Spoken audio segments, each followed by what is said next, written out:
Haleluya.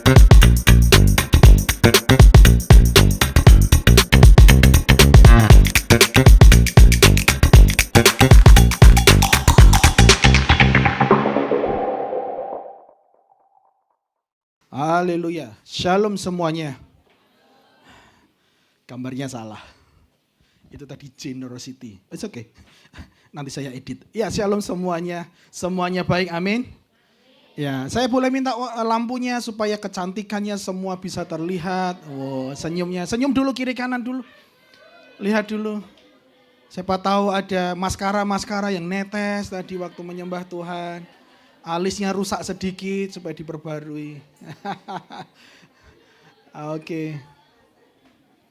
Oke, sekali lagi shalom buat kita semua. Semua baik, amin J.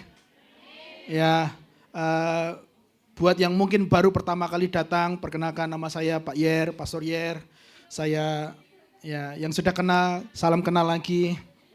Biar akrab. Ya, saya melayani di Indo Taiwan.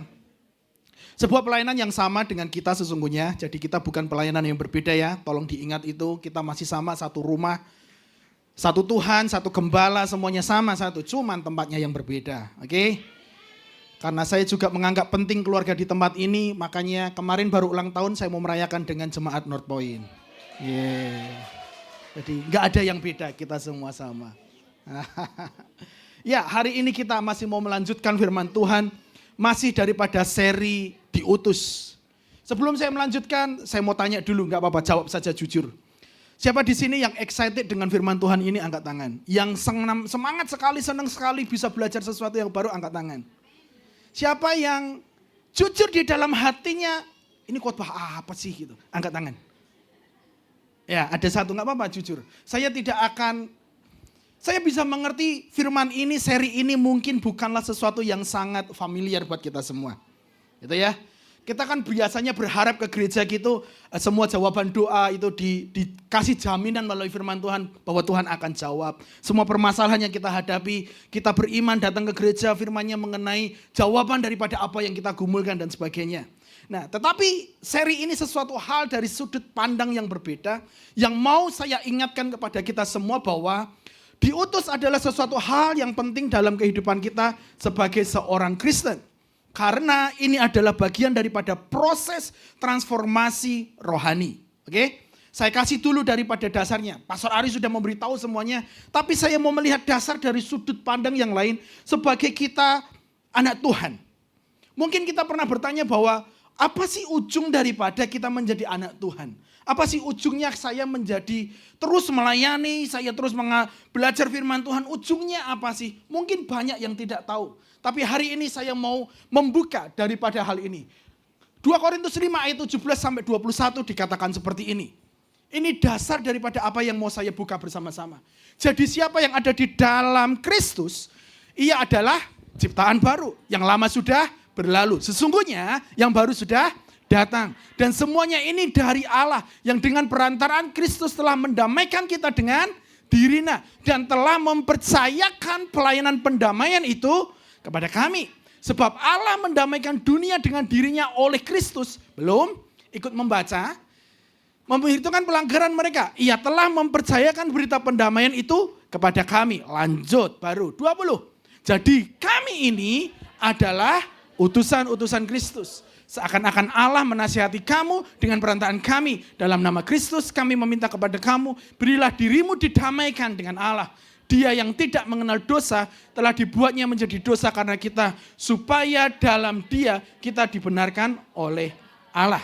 Oke, dari 5 ayat yang sudah kita baca tadi, ibu bapak, ibu-ibu semuanya, terbiasa di Indonesia ya toh, ibu bapak semuanya. Saya meringkasnya dengan satu kalimat sederhana, saya yang menamakannya adalah sebuah blueprint daripada, boleh dibuka, dilanjutkan, transformasi rohani. Sudah ada di sana, supaya ada yang mau foto ya, atau bisa, daripada ini yang difoto kan gak ngerti ini apa ini nanti di rumah. Gitu ya. Oke, saya menyebutnya ada sebuah blueprint transformasi rohani. Saya ambil contoh begini, kita semua mungkin beberapa ada yang pernah bekerja di pabrik. Gitu ya. Pabrik sesungguhnya adalah tujuannya cuma satu, menghasilkan sebuah produk. Harus ada hasilnya. Dari sebuah bahan baku, lalu ada sebuah proses sampai kepada barang jadi. Betul dengan saya? Nah, sama halnya dengan transformasi rohani. Ada blueprintnya, ada konsepnya. Kalau kita mau bangun rumah, ada blueprintnya. Harus ada sketnya, anggarannya berapa, lalu ukurannya dan sebagainya, semuanya ada. Sama halnya dalam perjalanan kita mengikut Kristus. Oke? Dari 5 ayat yang kita baca tadi dibagi menjadi 3 hal. Yang pertama adalah dipanggil. Boleh tunjukkan ayat yang bagian awal tadi, slide sebelumnya, mundur 2 kali. Ya, jadi siapa yang ada di dalam Kristus, ia adalah ciptaan baru. Saya menyebut bagian ini fase yang pertama adalah dipanggil.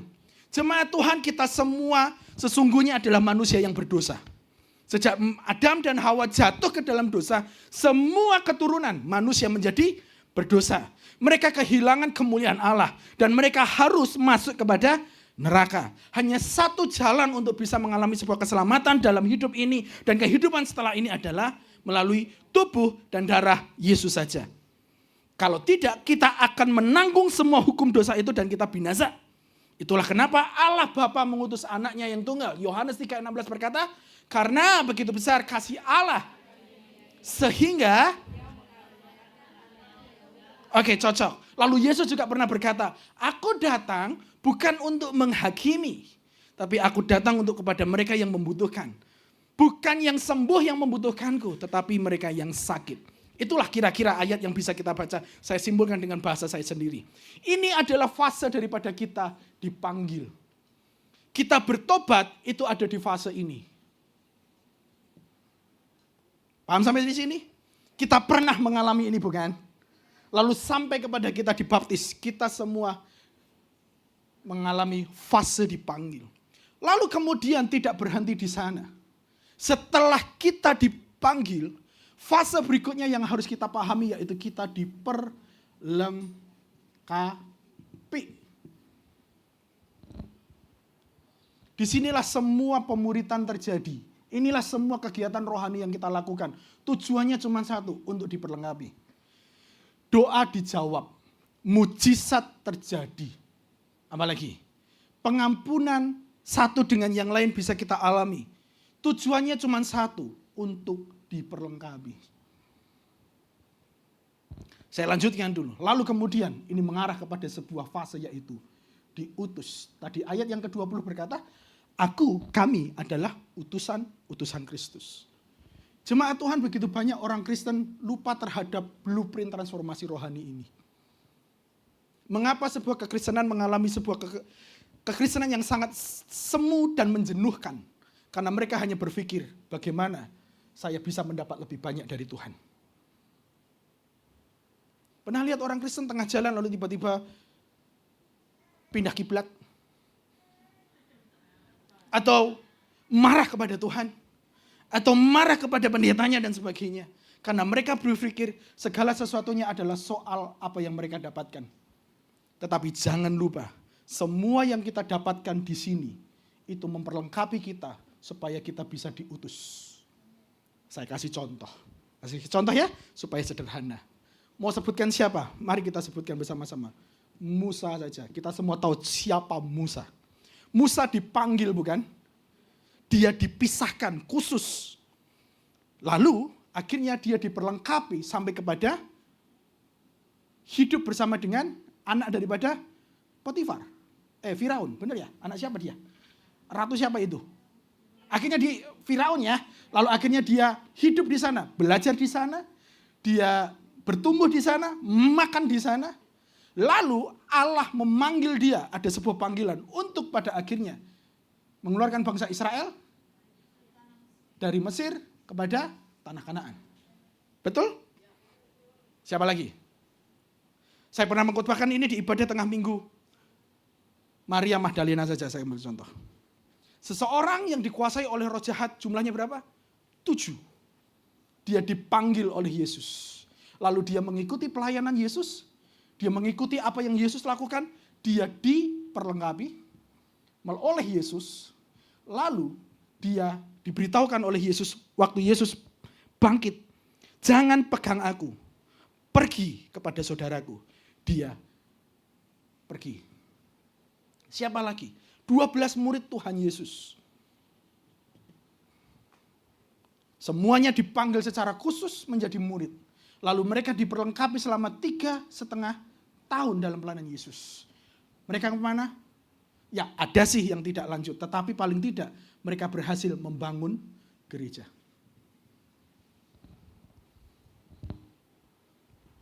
Banyak orang Kristen tidak menikmati perjalanan kekristennya karena mereka berhenti di titik ini. Kalau dalam sebuah pabrik, dalam sebuah proses, hanya berhenti diperlengkapi, jadinya apa? Enggak jadi. Ya toh? Siapa di sini mau makan Indomie yang setengah jadi, angkat tangan. Enggak mau ya? Semua makan mau jadinya, hasilnya proses sempurna, betul ya? Itulah kenapa kita harus belajar mengenai diutus. Karena ini bagian daripada transformasi rohani dalam kehidupan kita.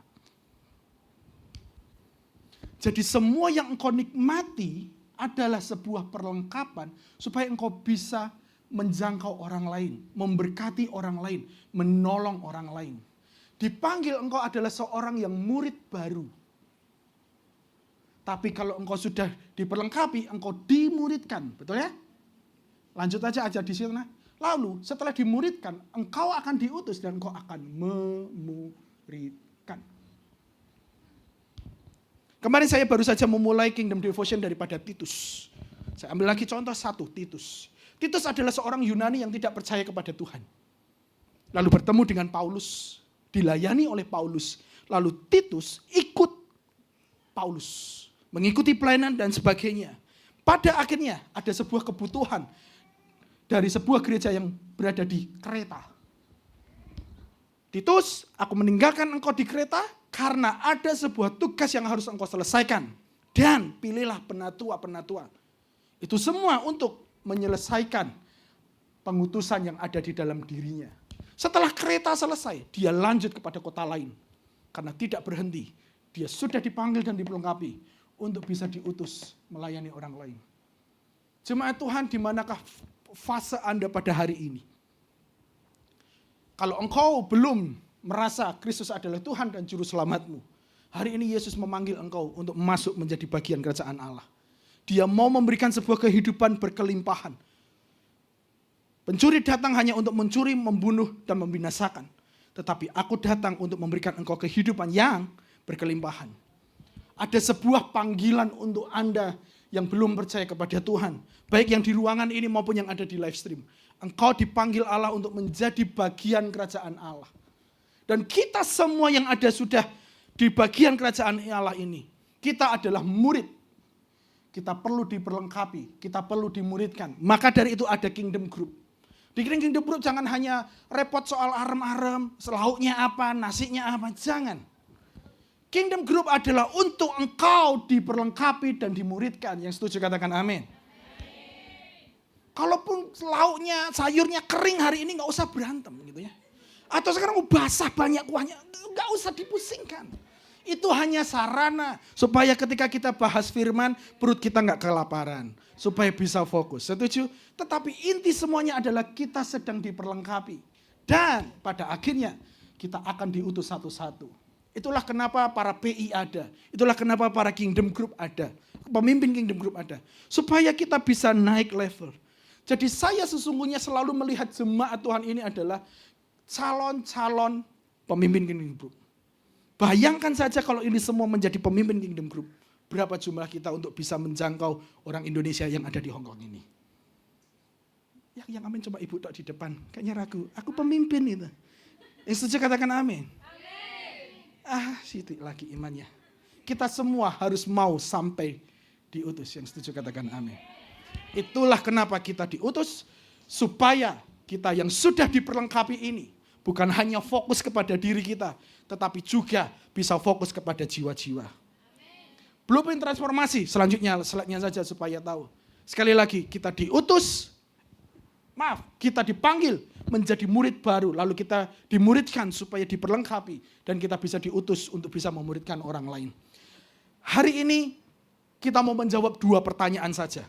Yang pertama, bagaimana kita bisa diperlengkapi Pak Iyer? Ada banyak hal ayat bisa saya tunjukkan. Saya mau fokus kepada 2 hal ini saja. Bagaimana sih caranya kita bisa diperlengkapi di dalam transformasi kerohanian kita. Kisah Rasul pasal 1 ayat ke-8 berkata seperti ini. Klik saja. Tetapi kamu akan menerima kuasa kalau Roh Kudus turun ke atasmu. Berhenti di sana. Ini adalah bagian kita diperlengkapi. Jemaat Tuhan, kalau kita mau sampai kepada diutus, kita perlu diperlengkapi dulu dengan kuasa Allah. Segala sesuatu yang kita kerjakan secara daging akan berhenti. Tetapi semua yang dilakukan bersama dengan kuasa Allah, maka bisa menembus semua batas-batas jasmani kita. Kita butuh Roh Kudus. Kita semua butuh Roh Kudus.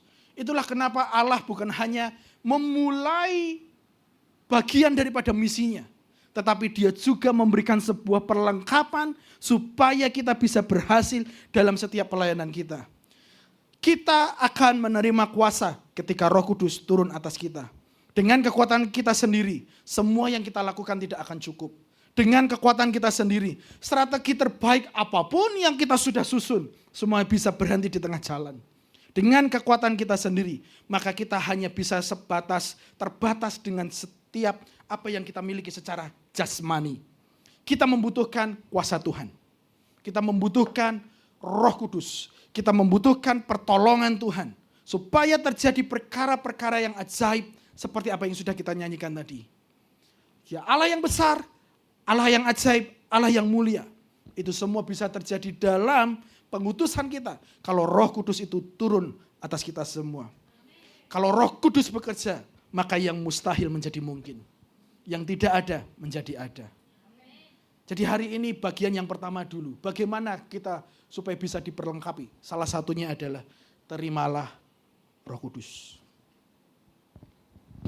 Ada satu contoh, Paulus. Jemaat Tuhan, kita semua kenal siapa? Paulus. Siapa sih Paulus? Paulus adalah orang yang luar biasa mengenai hukum Taurat. Dia pernah marah di satu titik karena banyak orang tidak mau lagi hidup di bawah hukum Taurat. Makanya dia mau pergi ke Damsyik, dia mau pergi ke Damaskus. Dia sudah meminta sebuah otoritas dari pemimpin tertinggi supaya dia bisa mengejar semua orang yang masuk dalam jalan yang lurus itu. Mereka yang percaya kepada Yesus. Tapi di tengah jalan dia berjumpa dengan Yesus. Dia berjumpa dengan Allah, dia menjadi buta. Cerita menariknya adalah baca nanti di bagian berikutnya. Di Kisah Rasul pasal yang ke-9. Ada seorang yang bernama Ananias. Diutus oleh Tuhan supaya bisa menjumpai Paulus.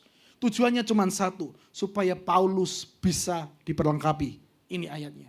Lalu pergilah Ananias ke situ dan masuk ke rumah itu.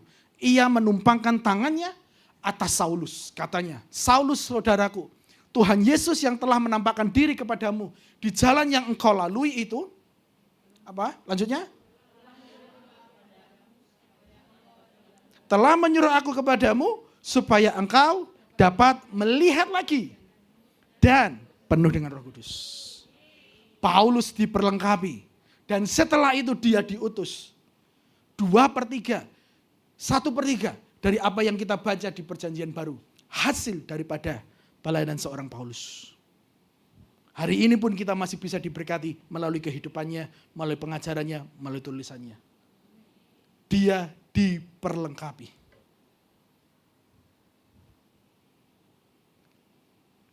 Jika di antara kita ada yang belum menerima Roh Kudus, saya dorong, buka hatimu, undang Roh Kudus selalu. Supaya dia membaptis engkau, memenuhi engkau, dan engkau akan diperlengkapi dengan kuasanya. Yang kedua, cepat saja, bagaimana kita bisa diutus? Ini yang perlu kita jawab bersama-sama. Matius 28 ayat 19-20 berkata seperti ini. Karena itu pergilah, jadikanlah semua bangsa muridku. Dan baptislah mereka dalam nama Bapa dan Anak dan Roh Kudus.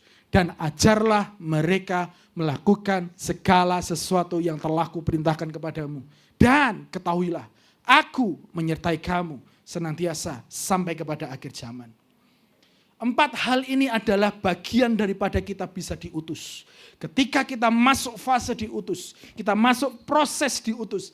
4 hal ini yang harus kita kerjakan bersama-sama. Yang pertama, pergilah. Jemaat Tuhan, kita perlu pergi. Kita perlu mengambil sebuah tindakan aksi yang nyata. Kita harus mau melakukan sebuah keputusan, yaitu kita mau pergi. Ini adalah bagian yang paling aktif. Ngapain? Kemana kita pergi?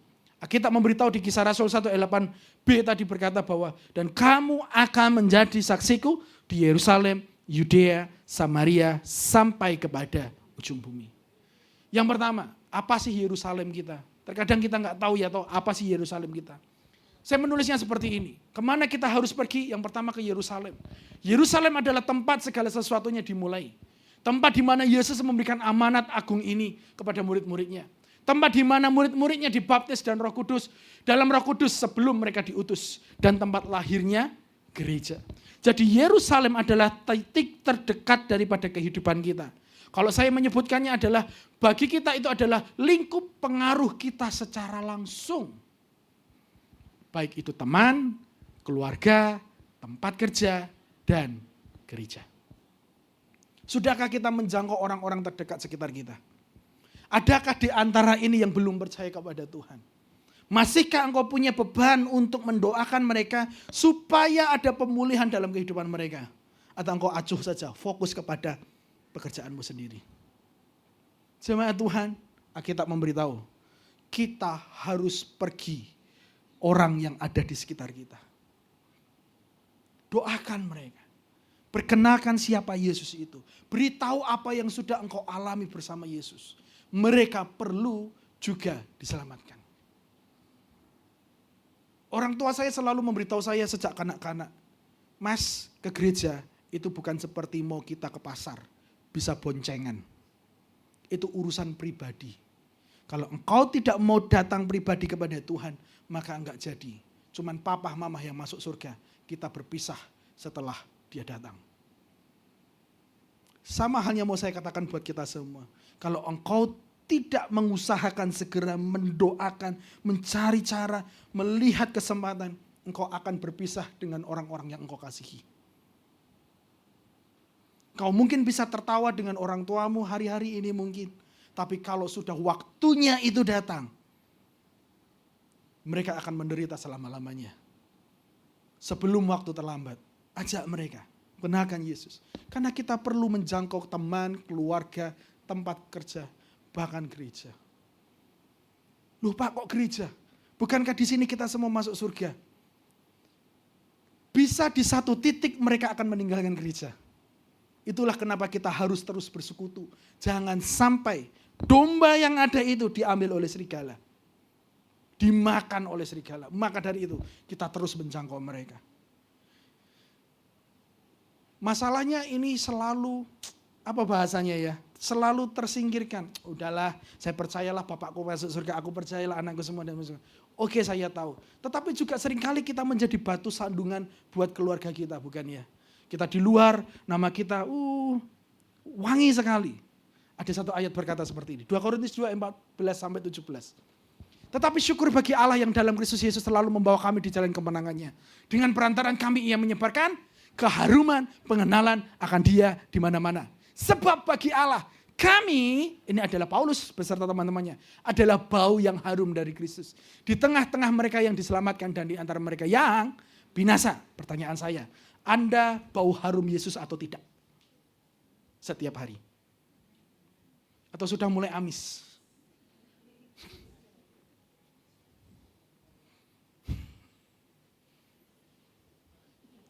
Ngapunten. Ini bukan soal parfum ya. Ini bukan jeneng parfum Dolce Gabbana, bukan. Apa? Parfum apa lagi? Bukan parfum Cristiano Ronaldo, bukan. Ini loh. Kami adalah bau yang harum di dalam Kristus. Masihkah kita harum bagi Yerusalem kita? Kadang-kadang, ada teriakan kadang-kadang itu. Mari kita maju bersama-sama supaya kita bisa wangi setiap hari. Kita doakan. Kita harus selalu wangi ibu yang saya kasihi. Masihkah engkau wangi bagi anak-anakmu? Masihkah engkau wangi bagi suamimu yang ada di Indonesia? Kadang-kadang, Tuhan. Ayat 16. Kalau enggak bau harum Kristus lalu bau apa? Ini kata Alkitab. Bagi yang terakhir, kami adalah bau kematian yang mematikan. Dan bagi yang pertama, bau kehidupan yang menghidupkan. Anda mematikan atau menghidupkan? Saya nggak berani tatap mata, saya tutup mata saja. Tahu ya gambaran apa itu menghidupkan dan mematikan? Saya juga nggak usah bahaslah secara detail. Dorongan saya hari ini buat kita semua adalah di Yerusalem, mari kita terus jaga hidup kita. Bukan wangi kematian yang dicium orang, tapi wangi keharuman yang datangnya daripada Tuhan. Kemana kita pergi? Yang pertama Yerusalem. Yang kedua adalah Yudea. Yudea adalah bagian daripada bangsa mereka. Jadi Yerusalem itu kota, katakanlah, Yerusalem itu sudah seperti provinsi, lebih luas. Yudea bagi kita hari ini adalah komunitas kita. Siapa di sini yang punya komunitas di luar gereja? Angkat tangan. Entah komunitas menjahit lah, komunitas tenis lah, komunitas politik lah, terserah. Siapa yang punya komunitas di sini? Angkat tangan.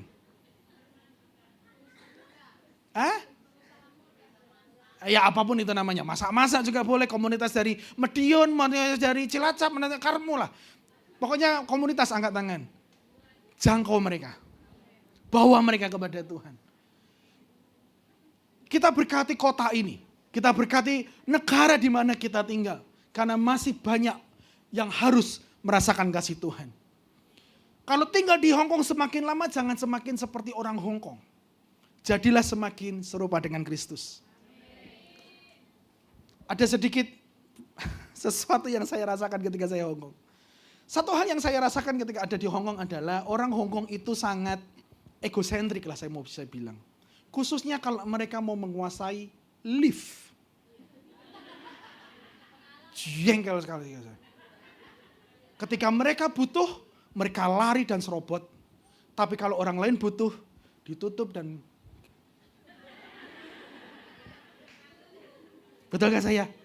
Atau cuma saya yang ngalamin? Maka dari itu jangan serupa seperti orang Hong Kong. Serupalah seperti Kristus. Kalau ada orang lali ya dibukakan. Ya toh.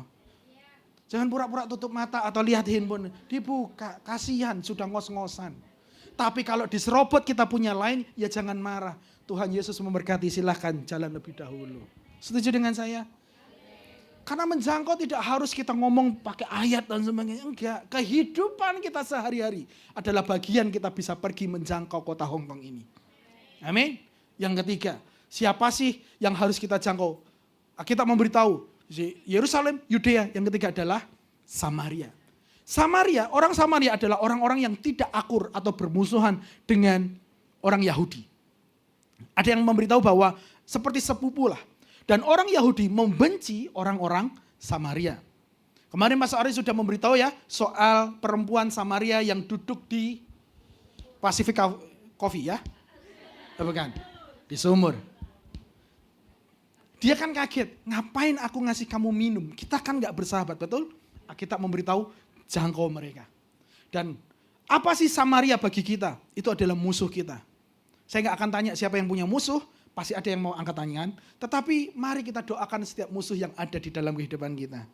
Mungkin bukan musuh atau orang yang gak begitu nyaman dengan kita ya toh.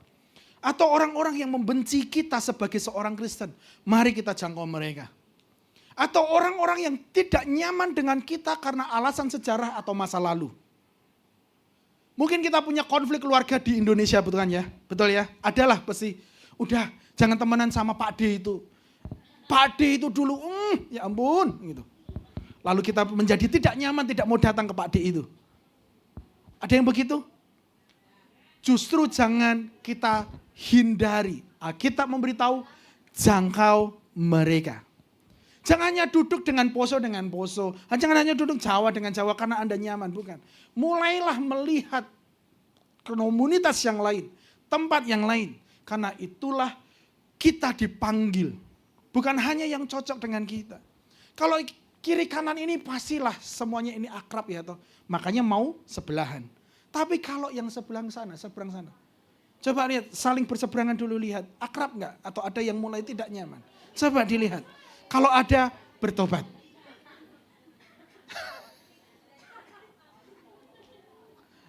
Lanjut, yang ketiga. Itu Samaria. Yaudah ya, nanti kita selesaikan saja di Kingdom Group masing-masing. Oke. Yang keempat adalah Alkitab memberitahu kemana? Sampai ke ujung bumi. Siapa saya ini? Mereka adalah seluruh orang yang ada di dunia. Tanpa mengenal suku-suku bangsa dan bahasa. Tanpa ada batasan wilayah negara. Ada suku-suku yang terabaikan. Dan inilah yang sedang dikerjakan oleh ICA hari-hari ini. Paling tidak tahun ini ada sekitar 10 kelompok sudah pergi. Kemarin yang terakhir yang saya dengar adalah ke Mongolia. Ada sekitar 9-10 orang yang pergi ke sana dan sudah memberkati orang-orang Mongolia. Kita pun akan melakukan hal yang sama. Mungkin terbatas dengan majikan, terbatas dengan pekerjaan. Tetapi mari kita pergi ke ujung bumi untuk bisa mengabarkan Injil. Yang kelima, yang terakhir. Kemana kita pergi? Kita pergi ke semua tempat itu tadi. Karena Alkitab memberitahu begini jemaat Tuhan. Pergilah, engkau akan menjadi saksiku di Yerusalem dan Yudea dan Samaria dan sampai ke ujung bumi. Nomor yang kelima minta tolong. Ini semua bukan sesuatu hal yang bersifat hierarki atau mana prioritasnya. Paham sampai di sini ya? Saya ulangi. Ini semua bukan, Yerusalem dulu gak perlulah ke Samaria. Yudea saja gak usah, uruslah keluargaku. Ke ujung dunia aku paling suka, aku gak mau pusingin semua. Enggak. Kita memberitahu semuanya harus dilakukan selagi bisa. Tidak ada yang lebih penting, tidak ada yang lebih diprioritaskan, bukan.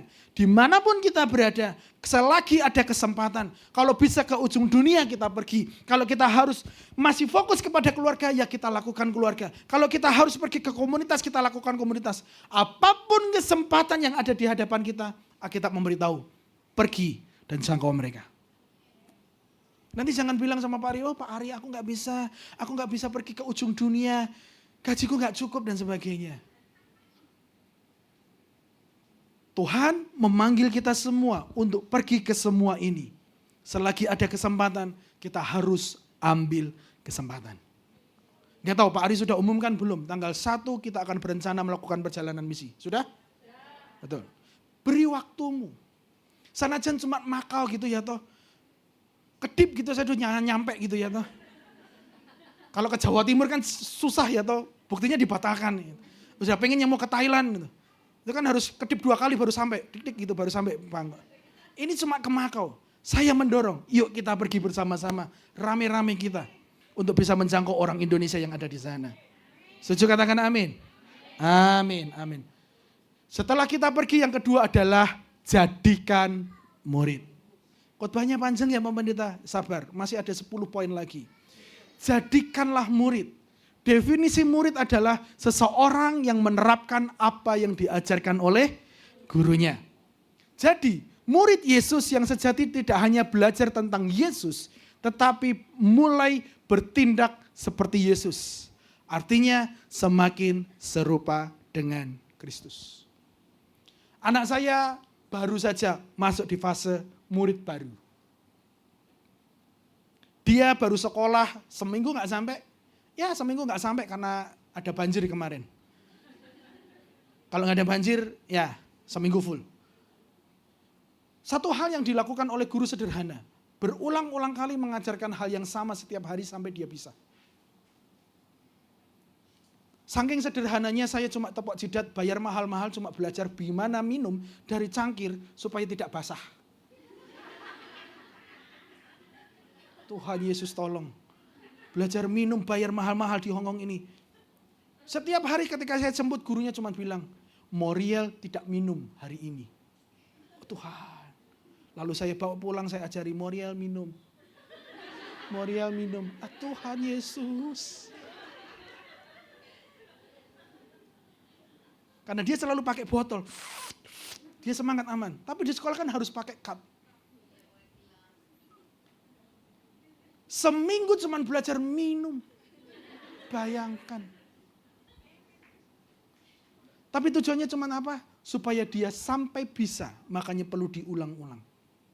Sama halnya dalam kekristenan. Rasanya khotbah itu didengarkan, iku wae atau Matius lagi, Markus lagi, Lukas lagi. Kenapa kami mengulang-ulang? Sampai Anda bertobat dan melakukannya. Itulah dalam Kingdom Group sesungguhnya. 1 nasihat enggak berubah. 2 nasihat enggak berubah. harus terus diulang-ulangi sampai bisa. Karena pemuritan adalah sesuatu hal yang disengaja dibuat. Murid adalah proses pembuatan. Mereka tidak muncul begitu saja secara instan. Butuh sebuah proses yang memakan waktu. Para pemimpin geng di grup yang saya kasihi, jangan mudah naik darah. Kita butuh proses. Kita semua ahli dapur, bukan? Dan pasti setuju dengan pernyataan saya. Di dunia ini cuma 2 yang instan. 1 lombok, yang 2 mie instan. Pemuritan nggak bisa instan.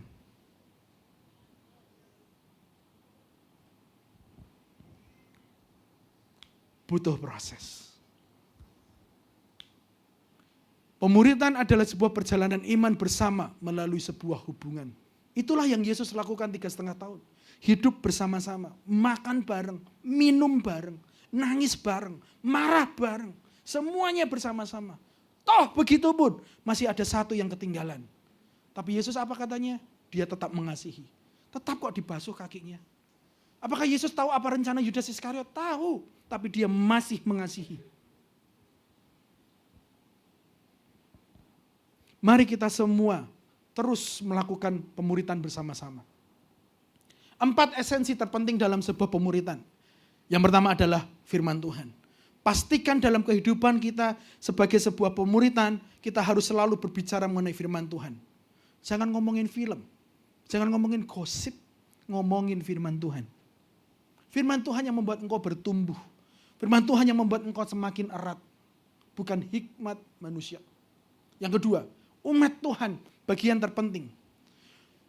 Dari semua kepentingan yang ada, kepentingannya adalah umat Tuhan ini harus semakin serupa dengan Kristus. Itu inti daripada pemuritan. Yang ketiga, dalam sebuah pemuritan harus ada roh Tuhan. Undang Tuhan selalu dalam pemuritanmu, dalam kingdom groupmu. Berdoa bersama-sama, berpuasa bersama-sama. Biar roh Tuhan turun dan kita semua bisa bersama-sama diperlengkapi, diutus dan kita bisa bertumbuh. Yang terakhir adalah esensi terpenting dalam sebuah pemuritan, kembali kepada misi Tuhan. Apa yang bisa kita lakukan untuk bisa menjangkau orang lain? Itu juga perlu dipikirkan. Jangan sudah gemuk-gemuk rohani semuanya begitu ya, atau malas keluar ya. Jangan. Kita sudah semakin pintar di dalam Tuhan, kita semakin diperlengkapi, kita diskusi. Siapa ya yang harus kita jangkau hari ini? Siapa setelah ini yang bisa kita jangkau? Kita semua di sini sudah sehat. Jangan menjadi ahli-ahli Farisi. Oh enggak, firman Tuhan enggak ngomong begitu. Enggak perlu berdebat. Kita berdebat bagaimana caranya supaya satu jiwa bisa semakin serupa dengan Kristus dan berjumpa dengan Kristus. Yang ketiga, pergi jadikanlah murid, baptislah mereka. Salah satu cara mudah menunjukkan sebuah pertobatan adalah dengan baptisan air. Kalau di pemuritan itu adalah sebuah proses sampai mereka bisa bertobat. Dan tanda pertobatan yang pertama adalah melalui baptisan air. Saya pernah ada orang protes mengenai baptisan air. Saya tidak perlu sebutkan namanya. Pak, baptiskan hak asasi. Wow, bukan. Bukan. Baptisan adalah kebenaran Tuhan. Aku dulu sudah dibaptis. Lihat apa kata Alkitab. Baptisan adalah tanda kita sedang mau bertobat. Transisi. Saya baca lagi. Baptisan sama pentingnya dengan sebuah pernikahan. Kita menikah kan intinya cuma satu kan. Dipersatukan dan kita mempublikasikan. Mulai hari ini aku istri daripada saudara ini. Dan aku suami daripada saudara ini. Tidak ada yang boleh memisahkan kami. Tidak boleh ada yang merebut kami. Tidak ada boleh yang memisahkan kami berdua. Kami sudah satu, saya milik dia, dia milik saya. Itu adalah pernikahan. Ketika kita baptisan sama, cuma mau memberitahu kepada dunia. Ibu bapak sekaliannya, mulai hari ini aku adalah milik Kristus. Dan Kristus ada di dalamku. Itu penting. Kalau tidak penting maka pernikahan juga tidak penting. Jangan anggap pernikahan tidak penting. Dan jangan anggap bahwa baptisan itu tidak penting. baptisan adalah sesuatu hal yang penting. Untuk memberikan sebuah momentum, hari ini aku sudah milik Kristus. Aku yang dulu mati oleh dosa, telah bangkit dan memiliki manusia yang baru. Oleh karena itu, memuridkan, menjadikan Kristen terjadi dengan pertobatan yang disertai dengan sebuah baptisan. Aduh, ayat saya banyak sekali. Yang terakhir saja, Markus 16 ayat 16. Siapa yang percaya dan dibaptis? Baca sama-sama, 1, 2, 3. Siapa yang percaya dan dibaptis akan diselamatkan. Tetapi yang tidak percaya akan dihukum. Jemaat Tuhan, mari kita pergi dan membaptis banyak orang. Yang terakhir, keempat saja, kita tutup. Sudah banyak yang nguap. Ajarlah mereka. Iya, menguap karena prosesnya cuma pengennya dipelengkapi. Berkati nek iso sing ngokeh. Bertobat. Yang keempat, ajarlah. Setelah bertobat dan dibaptis, maka dia harus lanjutkan dengan sebuah pengajaran yang dilakukan terus menerus. Supaya mereka bisa selalu mentaati Tuhan dalam hidup mereka. Dibutuhkan sebuah perubahan yang berkelanjutan dengan sebuah pengajaran firman. Karena firman itulah yang mengubahkan seseorang. Saya minta pemain musik, saya tutup dengan bagian ini. Pemain musik, mari kita maju semuanya dengan tim pujian.